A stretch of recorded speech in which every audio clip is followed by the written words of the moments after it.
Assalamualaikum warahmatullahi wabarakatuh. Waalaikumsalam warahmatullahi wabarakatuh. Bismillahirrahmanirrahim. Alhamdulillahi rabbil alamin.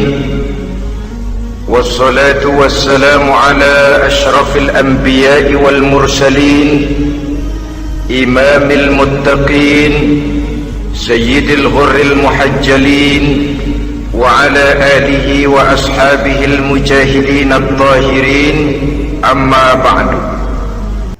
Bapak-bapak, ibu-ibu, saudara-saudara kaum muslimin rahimakumullah.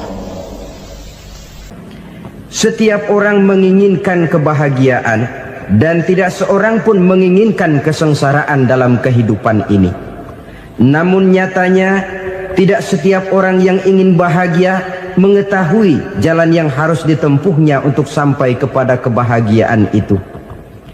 Maka pada kesempatan pertemuan kali ini saya ingin menyampaikan sebuah hadis dari junjungan kita baginda Nabi besar Muhammad sallallahu alaihi wasallam yang termuat dalam kitab Mukhtarul Ahadits An-Nabawiyah, di mana beliau bersabda, arba'un min sa'adatil mar'i. Ada 4 perkara yang merupakan tanda dari orang bahagia. Saya mau tanya, di antara saudara-saudara yang hadir di sini, apa ada yang kepengen jadi orang sengsara? Ya. Seluruhnya tentu ingin mendapatkan kebahagiaan. Maka menurut resep dari Nabi kita, tanda orang bahagia itu 4. Jadi kalau saudara ingin bahagia harus mempunyai 4 perkara ini. Yang pertama, orang bahagia itu kata Nabi, darun wasi'un. Punya rumah biar bagus asal gede. Enak ngaturnya. Daripada sudah punya rumah kecil, adanya di pinggir kali, gubuk, kalau hujan bocor, miring lagi, kiamat. Loh, kalau gitu Islam materialis dong. Hadis ini boleh diartikan dengan makna hakiki, arti yang sebenarnya. Boleh diartikan dengan makna majazi, arti kiasan. Kalau dia diartikan dengan arti kias, maka yang dimaksud darun wasi'un ay qalbun wasi'un. Rumah yang luas tidak lain daripada hati yang lapang. Karena di situ kunci kebahagiaan yang sebenarnya. Walaupun kita cuma tinggal di petak berukuran 2 kali 3 meter, kalau hati kita luas-luas rasanya rumah itu. Tapi biar rumah kita halamannya saja puluhan ribu hektar, ada kolam renangnya, kamar tidurnya tidak lagi terhitung. Kalau hati yang menempati rumah itu sempit, maka akan terasa sempit jugalah rumah itu. Tempat bergantungnya tidak lain adalah hati.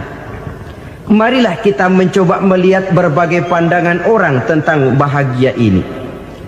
Ada orang menyangka bahwa bahagia itu kalau dia mendapatkan harta yang sebanyak-banyaknya.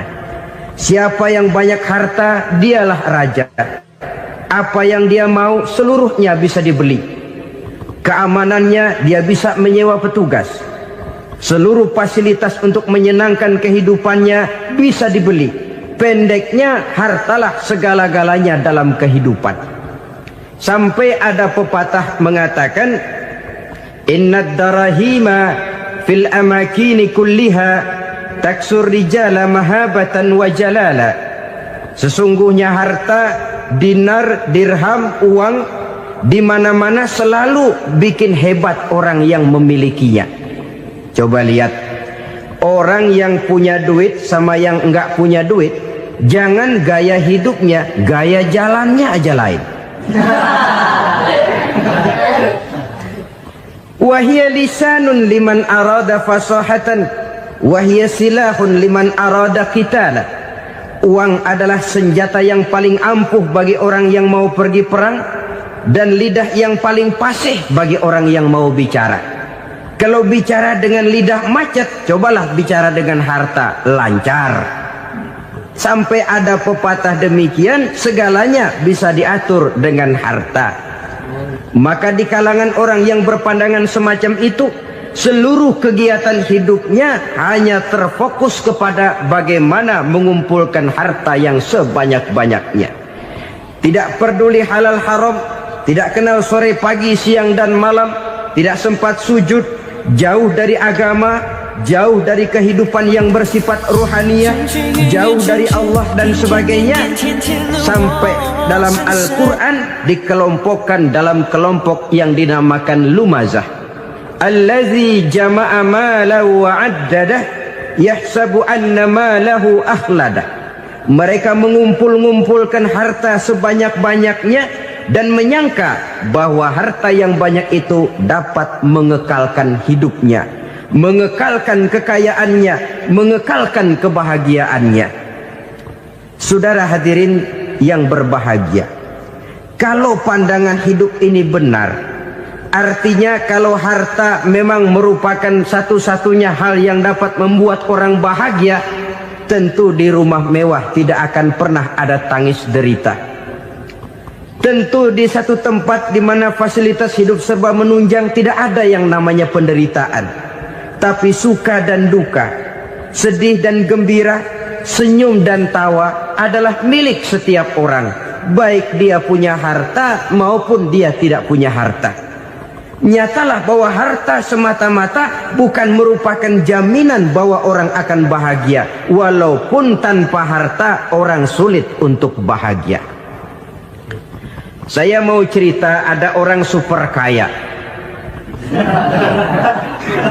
namanya Aristotle Onesius, raja tanker Yunani.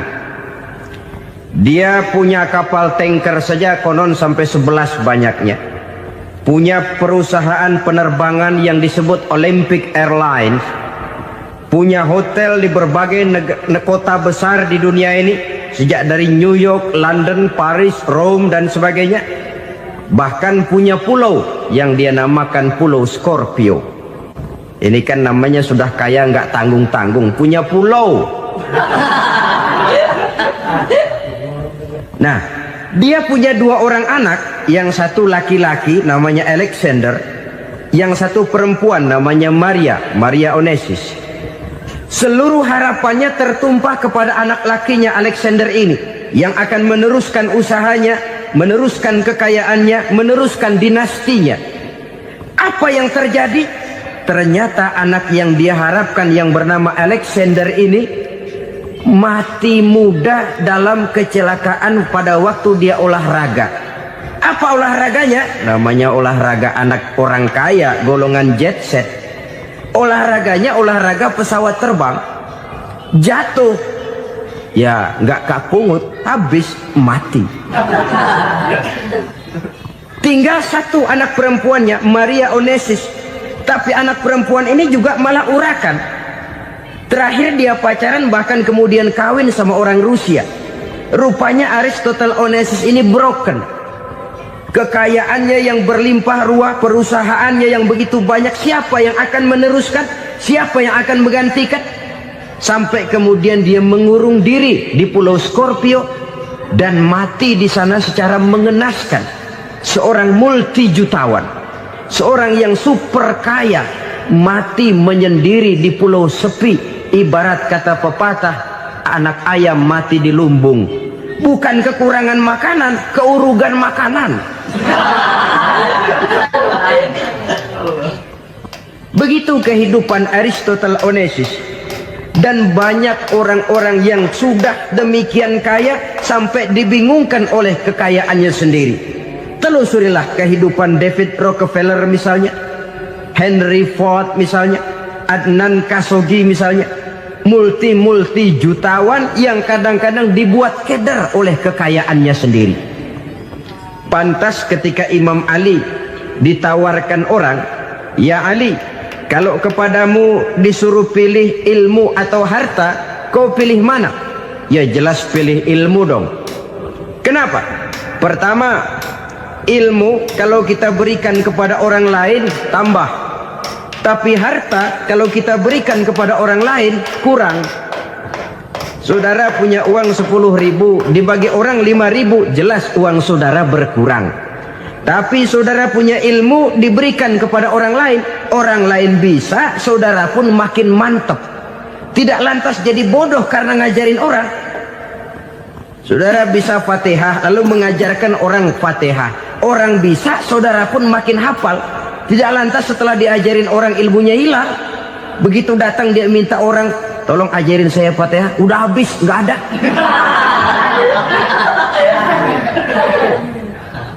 Yang kedua kata Imam Ali, ilmu menjaga kita.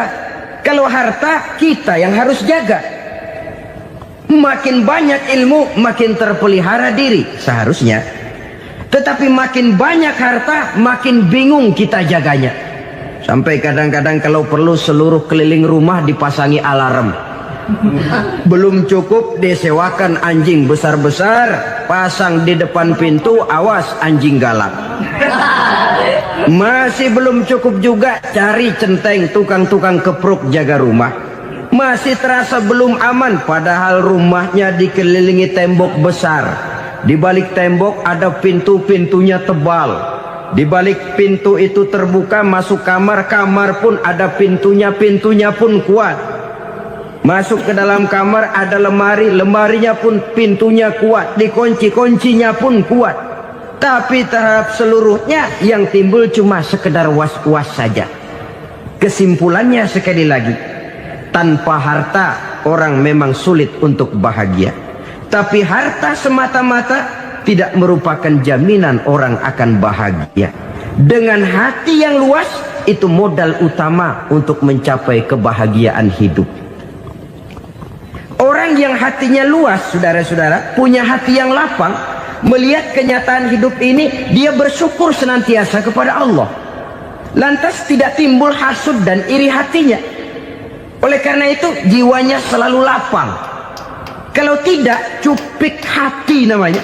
Dangkal pandangan, tidak senang melihat orang lain dapat nikmat, dan itu sering dijadikan contoh.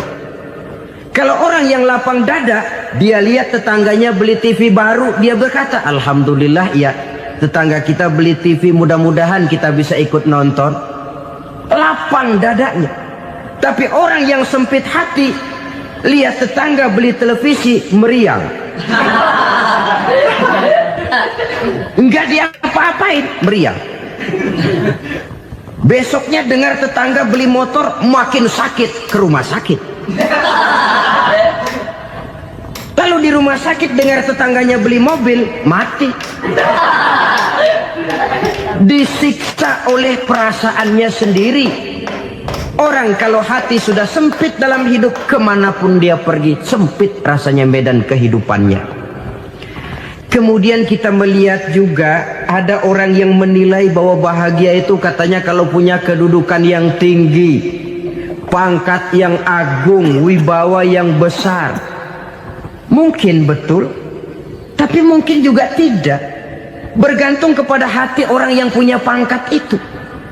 Sama dengan harta tadi. Harta akan membawa bahagia kalau dia jatuh ke tangan orang yang berhati lapang. Tapi harta akan jadi bencana kalau jatuh ke tangan hati orang yang sempit. Pangkat akan membawa bahaya kalau jatuh di tangan hati orang yang sempit.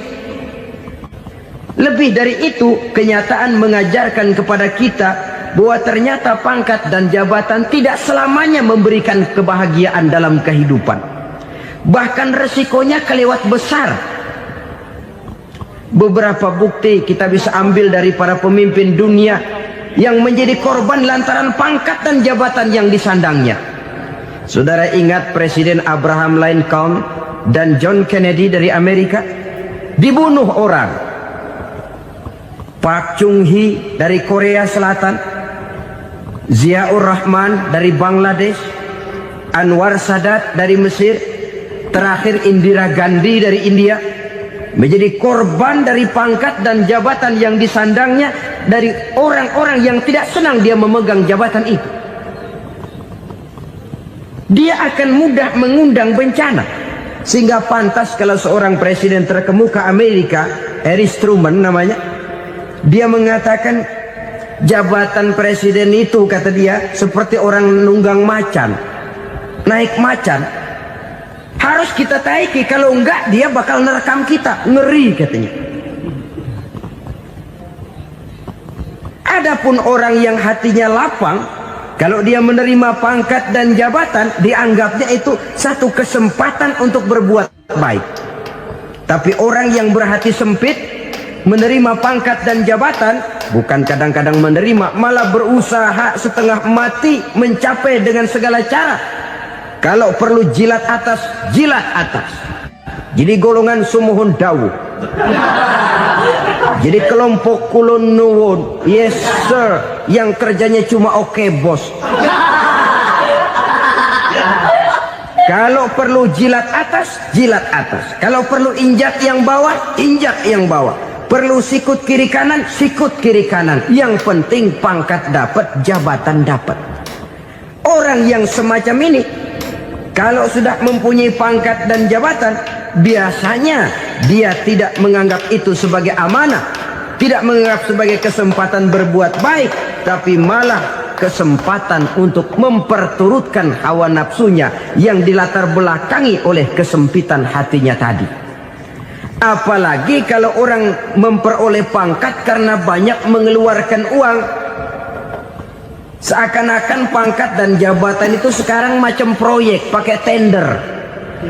Siapa yang berani bayar segini, naik. Nggak berani, minggir.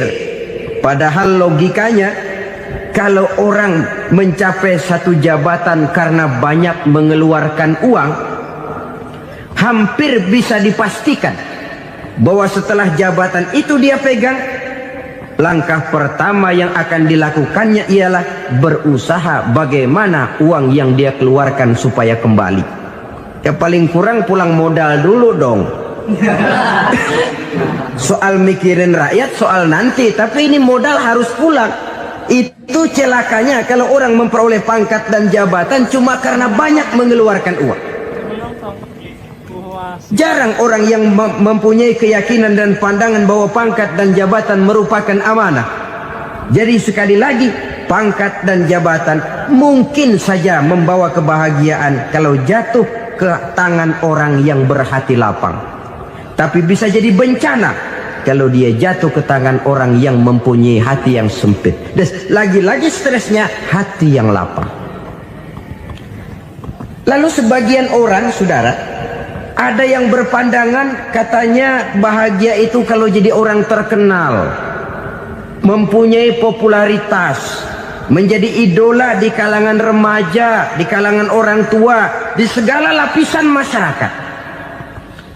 Padahal makin populer orang makin terikat dia. Ya kalau macam kita ini kan nggak punya nama, nggak populer, tengah malam buta mau nongkrong di warung Tegal aman. Tapi pangkat, jabatan, kedudukan, popularitas menyebabkan kita diikat dengan berbagai macam peraturan. Cuma mandi sama ke WC saja yang nggak dikawal.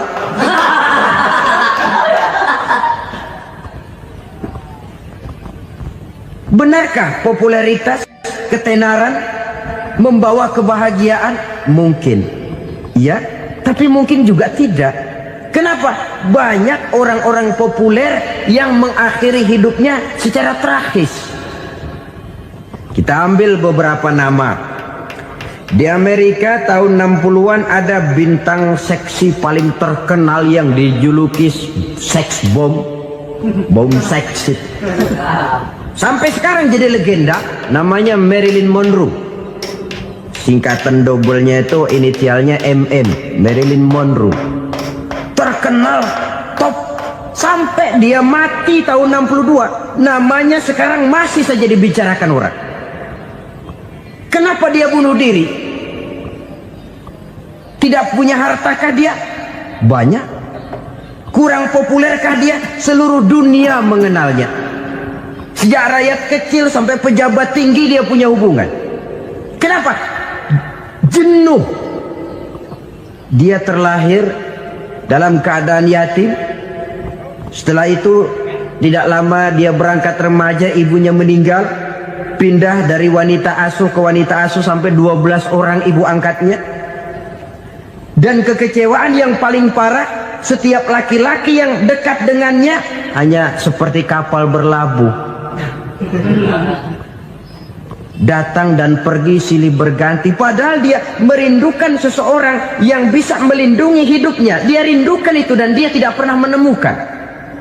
Itu yang akhirnya menyebabkan dia minum pil tidur kelewat dosis, minum obat tidur kebanyakan, ya tidur terus sampai sekarang.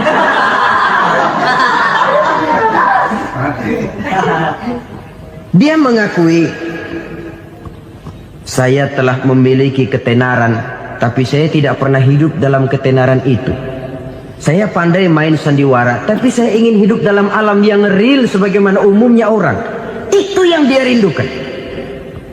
Menyusul jejak yang namanya Marilyn Monroe ini, Billie Holiday, saudara kenal tentu. Di rumah sakit dirawat, dia juga minum obat overdosis, mati lagi.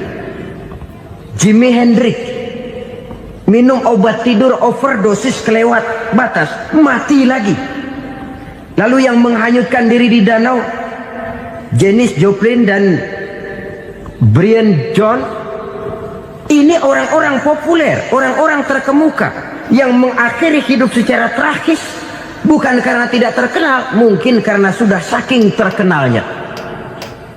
Contoh paling belakangan, Bruce Lee. Wah, ini tukang-tukang kepruk tentu kenal siapa dia. Sampai sekarang pun tabir kematiannya masih merupakan misteri. Dan yang masih hidup juga menunjukkan gejala yang aneh. Michael Jackson, rumahnya di Beverly Hills itu dijaga sedemikian rupa, dan dia selalu curiga kepada setiap makanan harus steril, bersih dari segala macam kimia.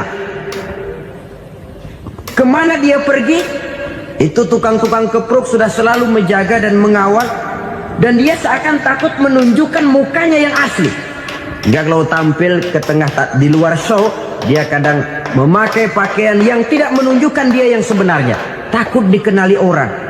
Ternyata popularitas sering jadi momok yang meracuni kehidupan manusia.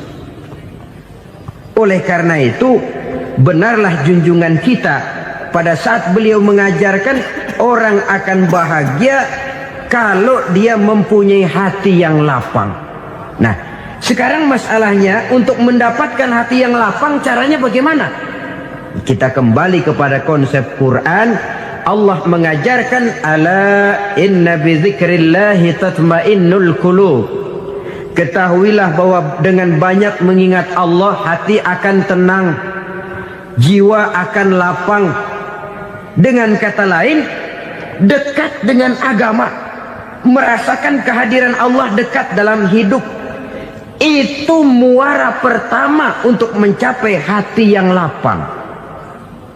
Ala inna bidzikrillahi tatmainnul qulub.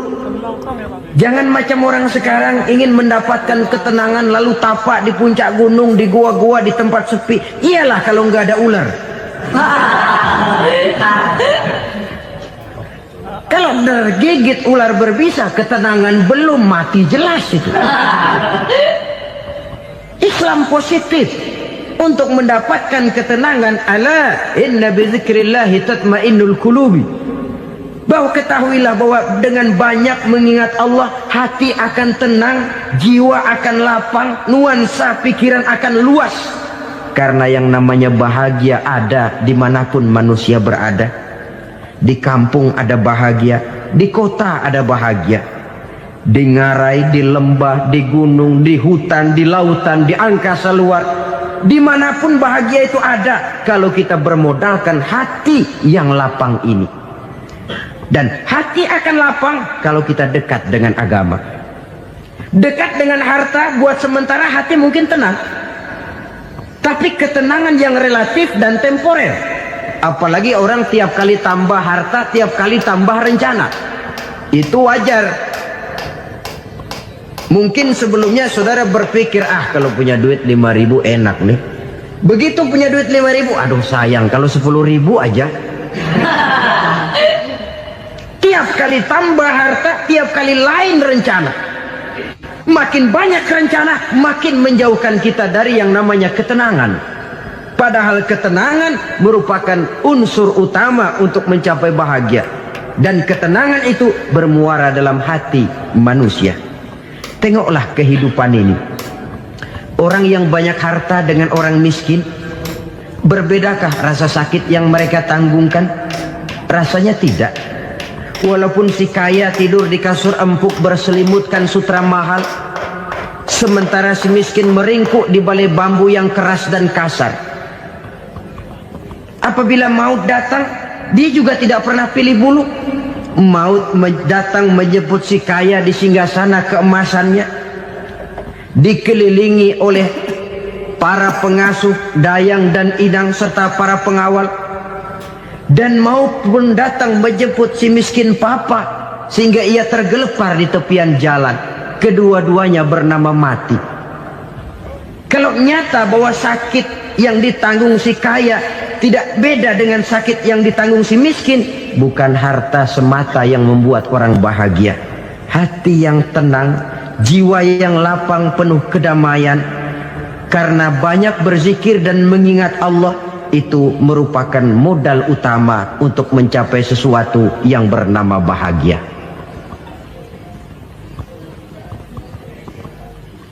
Saudara hadirin yang saya hormati, inilah yang pertama dari 4 ciri yang digambarkan oleh Nabi tentang tanda-tanda orang bahagia. Dan harus berangkat dari yang pertama ini, hati yang lapang. Ini yang harus kita miliki lebih dahulu. Baru nanti akan menyusul kepada poin yang ketiga, kedua, dan selanjutnya. Sebab kalau hati sudah terisi dengan jiwa yang lapang, seluruh persoalan insya Allah akan bisa kita atasi dengan sebagaimana mestinya. Yang kedua sekarang, tanda orang bahagia menurut baginda Nabi, markabun syariah. Orang bahagia itu, kata beliau, punya kendaraan biar cepat asal lancar. Artinya kemana dia mau pergi mudah. Apa maksud hadis ini? Kalau kita kaji lebih dalam, kendaraan itu kan alat transportasi. Transportasi tidak lain adalah usaha memudahkan komunikasi. Pindah dari situ kepada teori bahwa manusia adalah zon political, makhluk bermasyarakat yang tidak bisa memenuhi kebutuhan hidupnya secara sendirian. Kita memerlukan keberadaan orang lain dalam kehidupan ini. Untuk memakai baju saja kita sudah perlukan petani yang tanam kapas, pabrik yang memintal kapas jadi benang, pabrik yang menenun benang jadi kain, sampai kepada mesin jahit, sampai kepada tukang jahit. Itu cuma untuk memakai pakaian saja. Tidak seorang pun di antara kita yang sanggup memenuhi kebutuhan hidupnya secara sendiri. Kita perlu orang lain. Maka kebebasan dalam arti mutlak, kebebasan tanpa batas, itu tidak mungkin ada dalam kehidupan. Karena kita mengadakan yang disebut interaksi sosial. Setiap kegiatan kita tentu melibatkan orang lain. Menurut kita barangkali kita bebas jalan di jalan raya semaunya, tapi orang lain berkendaraan pun merasa bahwa ini ada juga jalan haknya, dan begitu selanjutnya. Oleh karena itu, maksud dari kendaraan yang cepat ini adalah khulatuhu ma'as solihin. Lingkungan pergaulannya terdiri dari orang-orang soleh. Pergaulannya luas. Kemana dia pergi ada temannya. Kesulitannya ada tempat dia cerita. Dan kesulitan kalau sudah diceritakan kepada orang lain, taruh kata orang itu tidak bisa menolong, namun menceritakannya kepada orang yang kita percayai, kan paling kurang sudah mengurangi beban jiwa, mengurangi tanggungan batin, merasa masih ada tempat kita cerita. Maka lebih baik orang awam yang mau bergaul ketimbang orang setengah alim tapi ngunci pintu. Sebab nantinya akan timbul sikap picik, cupik pandangan, dan tidak luas menghadapi kenyataan dalam kehidupan ini. Namun yang harus kita garis bawahi, pergaulan memang mesti luas. Namun jangan sekali-kali lupa bahwa pergaulan sangat besar pengaruhnya dalam ikut membentuk kepribadian manusia. Sehari-hari bisa kita bilang, kalau kita dekat sama tukang minyak wangi, sekalipun nggak dibagi minyaknya, baunya tentu dapat. Betul? Tapi dekat sama tukang elas, walaupun nggak kena apinya, asapnya mesti kena. Kalau Syauqi mengatakan lebih jelas lagi, man asyaral asyrafa asa musyarrafan wa muasyiral anzali ghairu musyarrafin. Awalam taral jildal hakira muqabbalan bisagri lamma sara jildal mushaf. Siapa yang bergaul dengan orang mulia, dia bakal ikut menjadi mulia. Tapi siapa yang berteman dengan orang hina, dia tidak bakal ikut menjadi mulia. Tidakkah kau lihat, kata Syauqi, kulit kambing yang hina pun dicium orang ketika menjadi kantong Quran. Kulit kambing hina, kalau dia sendirian gak ada yang mau cium. Tapi begitu dia bergaul dengan Quran, menjadi kantong Quran, dipakein minyak wangi, ditaruh di tempat yang tinggi, mau diambil dicium dulu, dibawa dengan penuh hormat dan hati-hati. Kulit kambing yang hina lantaran berteman dengan Quran, numpang mujur. Tapi coba lihat kalau kulit kambing berteman dengan kayu, jadi beduk, habis. Zohor dikemplang, asar dipukul. Itu pun sedikit saja, cuma salah milih teman. Yang temannya Quran dihormati orang, yang temannya kayu lantaran jadi beduk, gelap-gelap subuh orang udah kemplangin.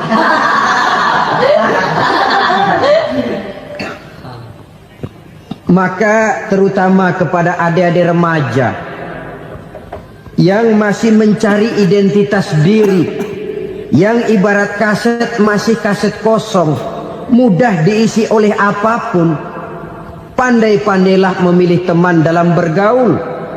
Karena banyak orang yang tadinya baik-baik, ketika terseret dalam pergaulan dengan orang yang tidak baik, kebaikannya menjadi lentur dan luntur.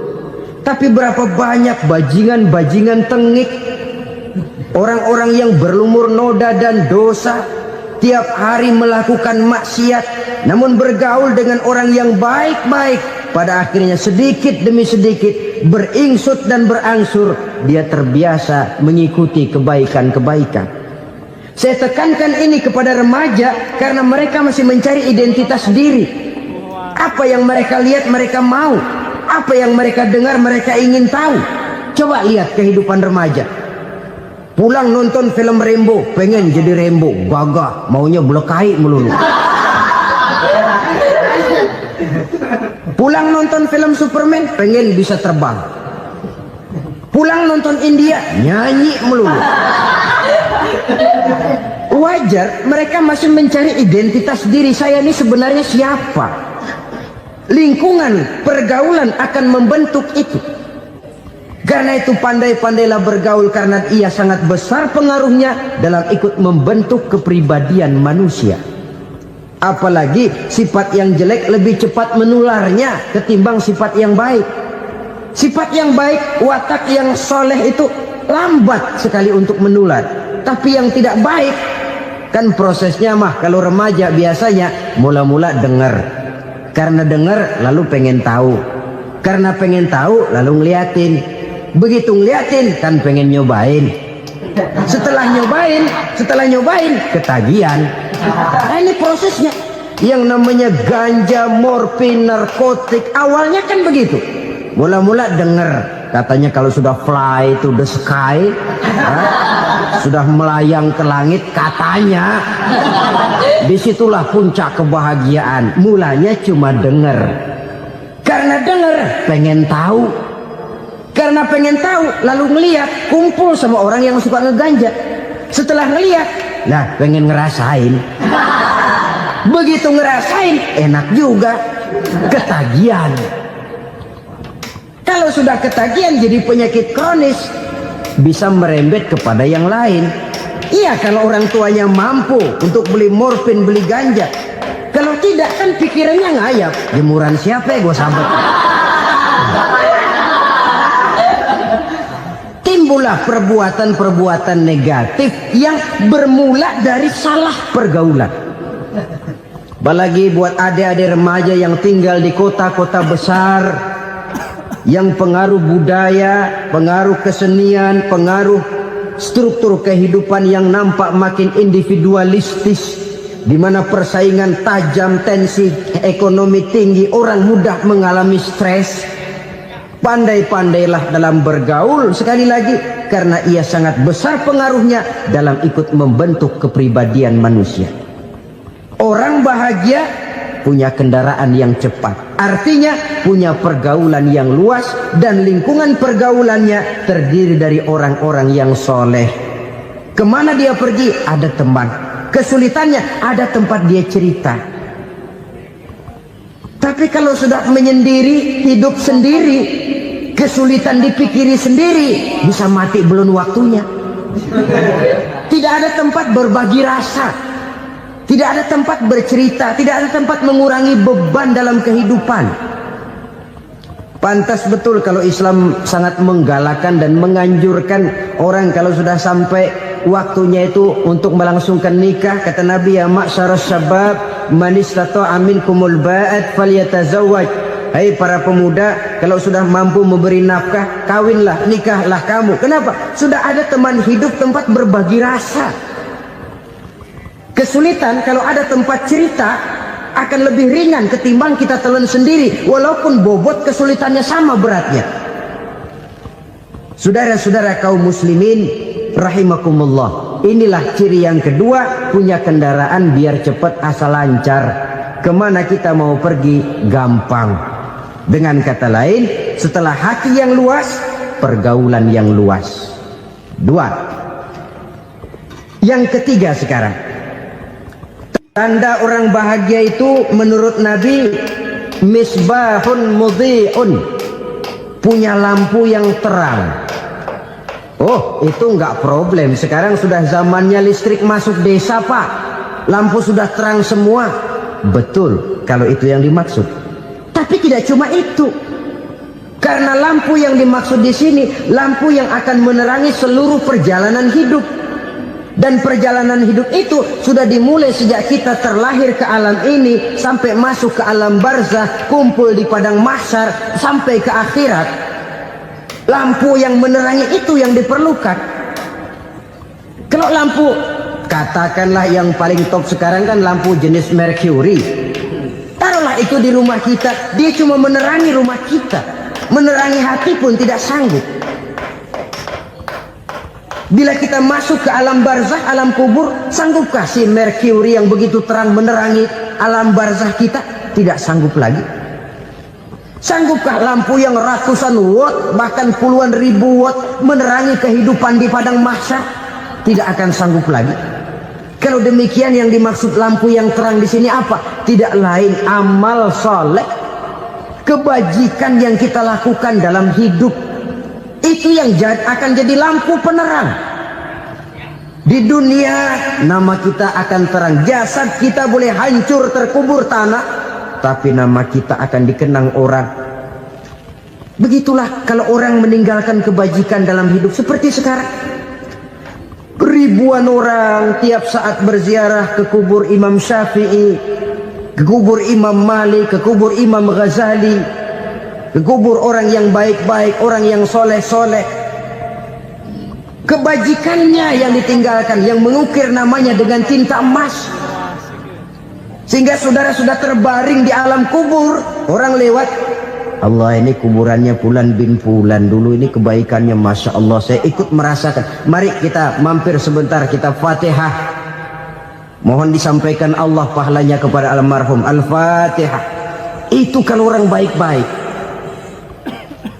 Lalu saudara tanya, Pak, orang mati dikirimin Fatihah apa nyampe pahalanya? Saya jawab, kalau saudara nggak percaya, mati dulu dah. Nanti saya Fatihain, tungguin di sana. Umpama nggak sampai, balik lagi kemari. Sekarang ini kan maunya otak-otakan saja. Kalau nggak masuk otak, nggak percaya. Padahal alam gaib itu nggak bisa diotak-otakin. Sama saja dengan saudara pernah dengar cerita kapal tanpa emas tenggelam, tak? Pernah nggak? Di mana?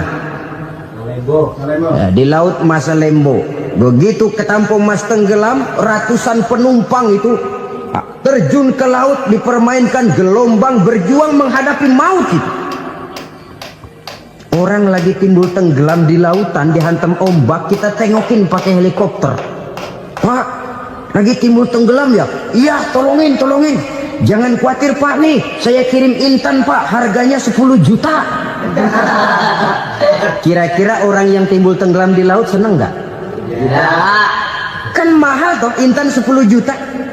Kenapa dia nggak senang? Karena intan 10 juta dalam kondisi seperti itu tidak sanggup menyelamatkan dia. Dia akan girang kalau dikirimin ban mobil bekas, dikirimin papan terentang atau bambu. Intan yang 10 juta dia nggak girang, ban mobil bekas yang 1000 perak tuh pegang, itu yang dia girang betul. Inilah sebabnya Nabi berkata, mal mayyitu fi qabrihi illa kal ghariqil mutaghawwis. Orang yang meninggal di alam kuburnya seperti orang timbul tenggelam di lautan. Yantaziru da'watan min ahli, menunggu doa dari keluarganya yang masih hidup. Duh, bapak saya sudah meninggal, saya sayang benar sama dia. Kirimin kulkas ke kuburannya Itu sama saja dengan tadi orang tenggelam di lautan dikirimi intan yang harganya 10 juta, tidak sampai. Begitulah kalau kebajikan yang kita tinggalkan dalam hidup, sudah mati pun kubur kita masih diziarahi orang. Tapi kalau jahat yang kita tinggalkan, boro-boro lah orang mau doa lewat dekat kuburan kita juga serem. Tuh bajingan dulu mati dipendem di situ tuh. Jangan lewat situ, ntar kesurupan, jangan. Lewat saja orang ngeri. Konon lagi membacakan Fatihah dan mengirimkan doa. Hidup pada hakikatnya adalah kesempatan untuk berbuat baik. Maka sekali kesempatan itu diberikan, manfaatkan dengan sebaiknya. Sebab kesempatan kedua tidak akan pernah ada. Kesempatan berbuat baik di sini, di akhirat sudah pembalasan namanya. Sekali kesempatan itu dicabut, dia tidak akan pernah dikembalikan lagi. Kata Iqbal, hidup tidak mundur ke belakang, Bung. Berhenti diinjak orang, mundur hancur. Tidak ada kata mundur dalam hidup ini. Berhenti diinjak orang, mundur kecebur. Tidak ada kata lain, harus maju dalam kehidupan, dalam artian yang positif. Hidup adalah kesempatan untuk mengumpulkan kebajikan yang sebanyak-banyaknya. Di situ nilai daripada manusia. Sekarang ini memang nggak kelihatan kok, orang yang banyak pahala sama yang banyak dosa nggak kelihatan kok. Barangkali kalau habis bikin dosa palanya pada benjol, mungkin orang takut sama dosa. Tapi sekarang sama saja, orang yang banyak dosa dengan yang nggak banyak dosa jalan bareng dari belakang, sama, nggak kelihatan beda. Tapi ada waktunya di mana pahala memegang peranan, di mana dosa diperlihatkan. Sama saja kalau kita bawa mobil siang, lampu kan nggak begitu berfungsi. Apa lalu bilang, alah ini lampu berat-beratin, copot-copotin aja dah. Tidak perlu begitu. Kenapa? Pada suatu saat malam senja akan datang. Bila matahari terbenam, senja pun datang, gelap mulai merayap, disitulah baru terasa perlunya lampu. Pahala begitu. Sekarang orang yang nggak ada pahalanya nggak kelihatan dalam kehidupan. Tapi pada suatu saat senja kehidupan akan datang. Ajal merenggut nyawa, malam merayap, dan hidup mulai diliputi kegelapan di alam barzakh. Dikala itu kalau nggak punya lampu, alangkah malangnya kita. Sebab amal yang baik, kata Nabi, di alam barzakh itu akan diciptakan menjadi perempuan yang cantik menemani kita. Amal yang jahat akan menjadi orang yang paling jelek nemenin kita. Sudah di tempat gelap yang nemenin jelek.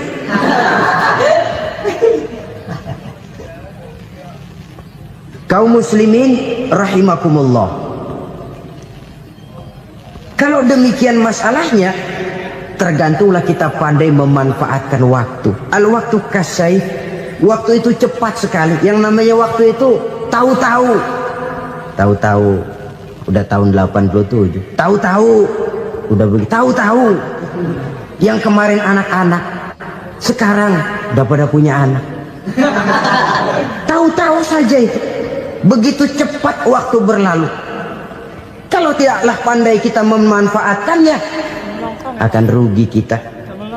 Nabi bersabda, "Man kana yaumuhu khairun min amsihi fahuwa rabih." Barang siapa yang hari ini lebih baik daripada hari kemarin, itu orang untung. Hari ini lebih baik daripada kemarin. Bulan ini lebih baik dari bulan kemarin. Tahun ini lebih baik dari tahun kemarin. Itu orang yang beruntung. Tahun kemarin sembayangnya maghrib doang, sekarang udah tambah isya.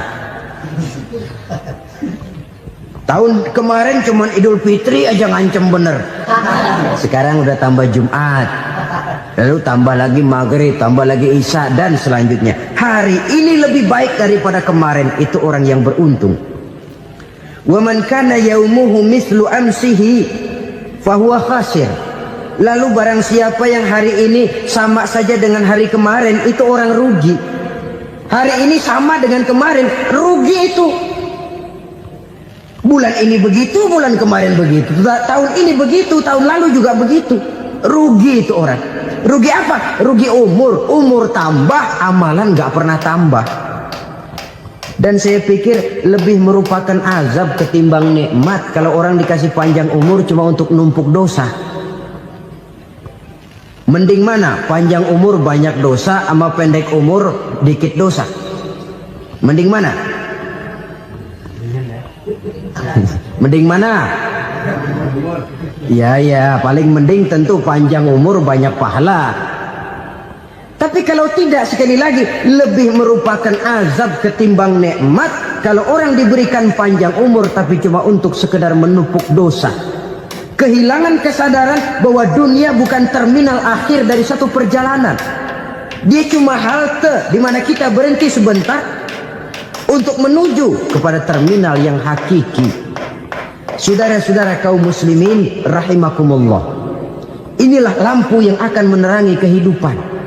Amal yang kita lakukan di dalam kehidupan. Jadi yang dimaksud dengan lampu yang terang, kebajikan yang kita kerjakan dalam hidup.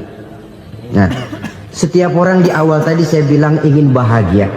Bahagia itu kan hakikatnya kumpulan senang dan selamat. Senang, selamat. Apa bedanya? Senang tapi tidak selamat, nggak bahagia. Selamat tapi nggak senang, nggak bahagia orang. Contoh, kalau orang korupsi, duitnya banyak, senang dia, tapi keselamatannya.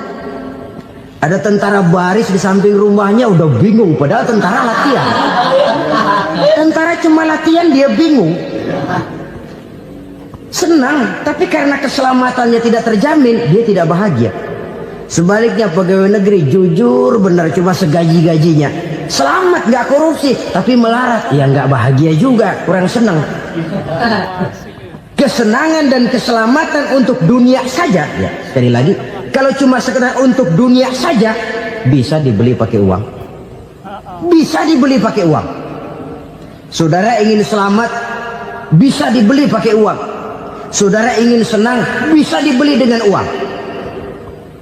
Tapi setelah mati, masuk ke alam barzah, habis kekuasaan uang. Nggak bisa lagi beli keselamatan pakai uang. Tidak mungkin lagi membeli kesenangan dengan uang. Di situ pahala yang megang peranan. Makin banyak pahala, makin banyak saham untuk membeli kesenangan dan keselamatan, untuk memperoleh yang namanya bahagia. Dan jangan lupa loh, di alam barzah kita nggak sebentar, menunggu datangnya kiamat. Loh iya, kalau kita begitu dikuburin terus kiamat datang, untung. Tapi kalau masih harus 1000, 2000, puluhan ribu tahun yang akan datang, dalam satu penantian yang begitu lama, tanpa saham untuk memperoleh kebahagiaan, satu kemalangan yang tidak ada pernah putus-putusnya. Janganlah tergelincir oleh kebahagiaan sebentar yang menipu dengan mengorbankan kebahagiaan hakiki yang berjangka panjang. Apa artinya senyum sejenak kalau harus ditebus dengan tangis seumur hidup? Biarlah kita minum jamu, pahit memang, getir memang, tapi kan besok badan sehat. Daripada sekarang minum sirup, manis memang, enak memang, tapi bibir pada jontor besok itu. Sirawan, batuk, nggak karu-karuan.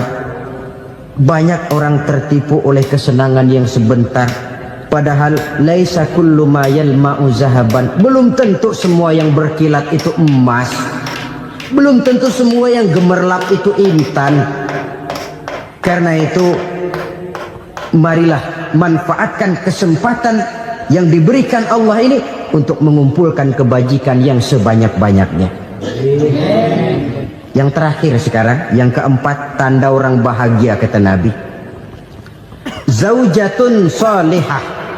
Orang bahagia itu tanda yang keempat kata Nabi, punya istri biar cakep asal taat. Sudah surga itu sudah. Cakep taat. Istri kayak gitu, kalau belum mati jangan dikuburin dulu. Sudah cakep taat lagi. Tapi kadang-kadang enggak, udah jelek ngadat melulu. Apa yang mau dipilih? Sebab itu Quran mengatakan istri pakaian untuk suami, suami pakaian untuk istri. Kenapa suami istri diibaratkan pakaian? Alangkah tingginya gaya bahasa Quran ini. Suami istri teman hidup, hidup perjalanan panjang. Sejak kita dalam rahim sudah ada hidup kan di sini. Sampai ke alam dunia, masuk ke alam barzah, kumpul di padang mahsyar, sampai menuju akhirat, itu perjalanan hidup. Carilah istri atau suami teman hidup yang membawa manfaat tidak hanya kehidupan di dunia ini, sampai di alam barzah, sampai di padang mahsyar. Suaminya mungkin meninggal lebih dulu atau istrinya mungkin meninggal lebih dulu. Tapi suami atau istri yang masih hidup berbuat kebajikan. Suami saya meninggal, ada hartanya, saya sedekahkan, niat pahala untuk almarhum suami saya. Ini teman hidup. Tidak dibatasi dan tidak bisa dipisahkan oleh maut sekalipun. Zohirnya mungkin pisah, badannya mungkin pisah, tapi hatinya, jiwanya, kebersamaannya dalam menghadapi kehidupan. Karena itu, saudara-saudara, bahasa Quran indah. Suami istri diibaratkan seperti pakaian. Apa fungsi pakaian? Pertama, pakaian jadi kebanggaan. Artinya, suami harus menjadi kebanggaan istri, istri harus jadi kebanggaan suami. Yang kedua, pakaian itu kan fungsinya menutup aurat. Artinya, sesama suami istri harus saling menjaga kekurangan masing-masing. Jangan malah sesama suami istri saling membongkar rahasia dan aibnya sendiri-sendiri. Istrinya diceritain jeleknya di mana-mana, atau suaminya dibongkar rahasianya di pasar umum.